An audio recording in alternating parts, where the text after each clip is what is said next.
Statistik ma'lumotlarga ko'ra, yurtimizda bir kunda 123 ta oila ajrashib ketar ekan.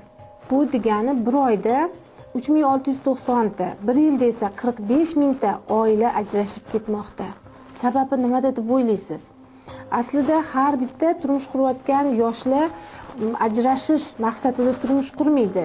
Ajrashib ketishlarining asl sababi nimada deb o'ylaysiz? Bilasizmi? Biz hozir bundan 100 yil oldingi tarixni o'rganishimiz kerak. Chunki har 4 ta avlodda hayot tarzi takrorlanadi. Bundan 100 yil oldin revolyutsiya davri bo'lgan, juda ham ko'pchilik ayollarni, ya'ni badavlatlarni, juda ham ko'pchilik oilalar parokanda bo'lgan. Boy erkaklarni surgun qilishgan, ko'p ayollar beva qolgan. Undan bir avlod o'tgandan so'ng Ulug' Vatan urushi bo'lgan. Ulug' Vatan urushida yana asosan erkaklar urushga ketgan, yana ayollar beva qolgan.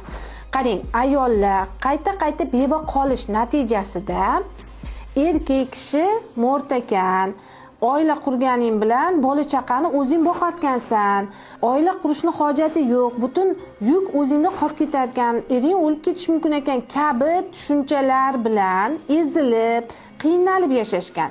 Aynan mana shu ezilish, yolg'izlik, himoyasizlik, qadrsizlik, mana shu hissiyotini avlodlarga qoldirishgan. Aynan bizning avlodlarga kelganda bu hissiyotlar 40 baravar kuchayadi. Bu qonuniyat. Qanaqa kuchayadi? Yonida turmush o'rtog'i bo'lsa ham, turmush o'rtog'ini his qilmaydi. Xuddi turmush o'rtog'i oilada hech narsa qilib bermayapti, qadrsizlayapti, yo turmush o'rtog'i umuman keraksiz, men o'zim ham oilani boqib keturaman, meni buvim ham oilani o'zi boqqan, shuncha bolasini o'zi boqa olgan, men ham boqa olayman, mana shu hissiyotlarni his qiladi. Bu esa Alloh taolo tomonidan bizga berilgan asl oila strukturasini buzilishi. Bizdagi zalolat tushunchalar.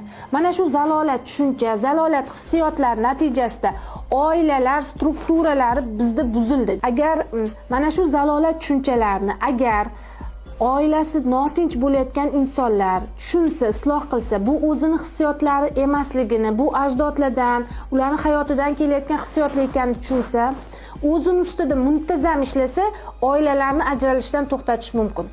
Saqlab qolish mumkin. Qanchadan qancha bolalarni yetimlikdan saqlab qolish mumkin.